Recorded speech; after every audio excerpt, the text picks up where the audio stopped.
You know, one of the things we learn about shaitan that is remarkable to me is that he's extremely patient. He won't get you one shot.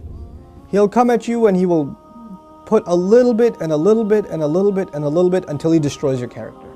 He won't come and make you do the wrong thing right away. You know, even in the story of Adam alayhi salam and Hawa, inshallah one day we'll do that story and some of the wisdoms from that story in the Quran. The way he approached them in Surah Al-A'raf is really interesting. He was relentless. It wasn't just one time. Like we assume that he just came and said, hey, tree, doesn't it look good? And he was gone. No. He was extremely relentless. And he kept at it and he kept at it and he kept at it and he built this idea in them until they would think it's their idea. You know? And when people start listening to shaitan, this is the same surah Allah Azza wa Jalla says, Inna ibadi laysa laka alayhim sultan. My slaves, you're not going to have any authority over them. In other words, people who really submit to Allah, He will not have authority over them. But others, الشَّيْطَانُ يَعِدُكُمُ الْفَقْرَ وَيَأْمُرُكُمْ بِالْفَحْشَاءِ Surah Al-Baqarah. He will command you to do shamelessness. In other words, when you listen to him a little bit, you've granted him a little bit of power. When you listen to him a little more, you've granted him a little more power. And if you keep on listening to him, he gets to the point where he can command you. You will find yourself, I can't even help myself, Brother Nouman. I can't even help myself. I don't even know. I don't know how to turn the computer off.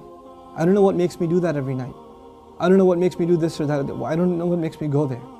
Go into that chat session, you know. Go and log into that, you know, horrific website. Go watch that filth. Why do I end up doing that? Why can't I lower my eyes when I'm in an elevator? When I'm walking down the street? I can't even help myself. I don't know what to do. That's when you know shaitan's got a pretty good hold on you. He's got a pretty solid hold on you. And you've been sucked into a really, you know, how you say, a vicious cycle. It's just getting worse and worse and worse and worse and worse. And you're not addressing it and it's making the problem worse.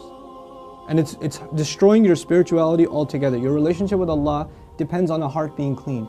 Every time you're exposed to filth, more dirt, more blackness, more covers are poured on top of your heart. And it keeps on pouring and it keeps on pouring and it keeps on pouring to the point where you're listening to the word of Allah and you can't get yourself to even shed a single tear. It won't come because your heart has been made so hard because of all the exposure to filth, all the sin that your eyes are taking in all the time. And you don't even care anymore. You know, a good heart, when it sees something inappropriate that doesn't coincide with the commandments of Allah, it is disturbed. It's not attracted, it's disturbed. It says, no, that's wrong. Immediately the conscience kicks in, the alarm goes off. But when you're at the point, when you're by yourself and you feel no guilt doing it, you just don't feel anything. You don't feel that it's wrong. The only thing before you stare at a sister, you look around like, is anybody else watching? And then you take a good look. That means the fear of Allah is completely gone. The only fear you have is that of the seen. There is no more fear of the unseen. What a horrible spiritual state to be in. Allah says, يَعْلَمُ خَائِنَةَ الْأَعْيُنِ وَمَا تُخْفِي الصُّدُورِ. He knows the stealing of the eyes, that little glance you caught. He knows that one, that little glance you took. What to speak of the stare. And He knows what the chests are hiding. You know why I brought up this particular ayah? Don't even go near zina. إِنَّهُ كَانَ فَاحِشَةً. It has always been considered a lewd, shameless, vulgar act. وَسَاءَ سَبِيلًا. And a horrible path. Allah describes it as a path. A horrible path. In other words, a path has steps. Right? A path is made up of steps. You have to identify which step you're in. What makes you get into this? You know, and for each of you, there's a process, there's a cycle. You're in a room by yourself. You know, you're after school. You've got a couple of hours before your parents get home. You know, you're among a bunch of friends that don't have any standards. You have to identify what leads you to this sin every time, and you have to cut it in its tracks. You have to stop going down that path. وَسَاءَ سَبِيلًا. What's amazing to me about this ayah, where it's situated. Right after this ayah, Allah says, don't murder people. وَلَا تَقْتُلُوا النَّفْسَ الَّتِي حَرَّمَ اللَّهُ إِلَّا بِالْحَقِّ. Don't kill any person that innocent person essentially. Allah mentioned this crime first and murder second. Can you think of that? Like, we think of murder as this huge crime, right? But Allah says, when you violate the dignity of a human being, that's fahsha. Looking at a human being in that way is violating your own and their dignity. And when we kill a person, we have violated their physical, you know, their right to life. So there's the spiritual murder, fahsha, and there's the physical murder, qatl. There's two kinds of murder here. So Allah mentions the spiritual murder first. Our standards have gone so low. A movie comes out, you see a couple of trailers, you tell yourself, there's just one bad scene in it, it's okay. It's PG-13, it's not R. What used to be R 10 years ago is now PG-13. What used to be PG-13 is now PG. They put filthy scenes in everything now. And we don't even care about the spiritual price we're paying.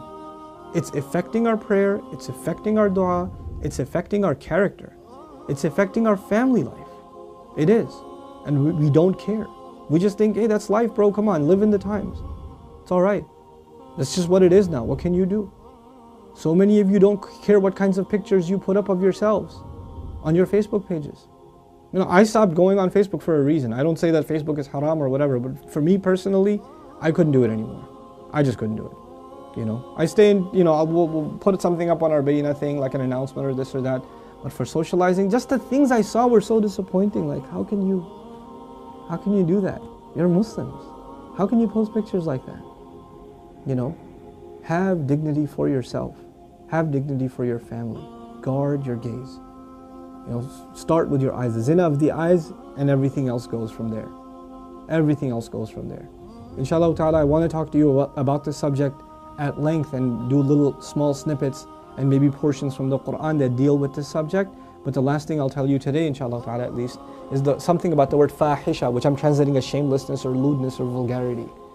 The Arabic language has roots that are close to each other. Wahish and fahish.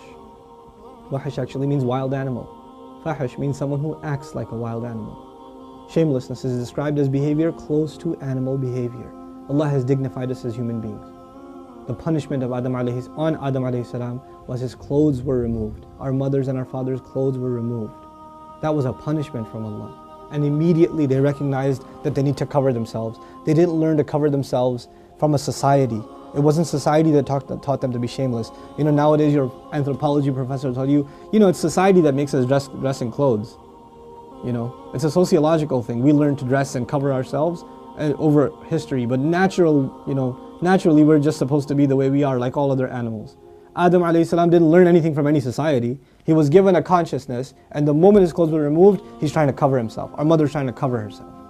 We are supposed to be a people that guard ourselves with covering, and we dignify others by not looking at them. Even if they don't have dignity for themselves, we should have dignity for them and not look. Because they are in the end a creation of Allah. Even if they're a disappointing creation of Allah, they are a creation of Allah. And we have more respect for ourselves and for humanity in general to not look at it as animals look at other animals.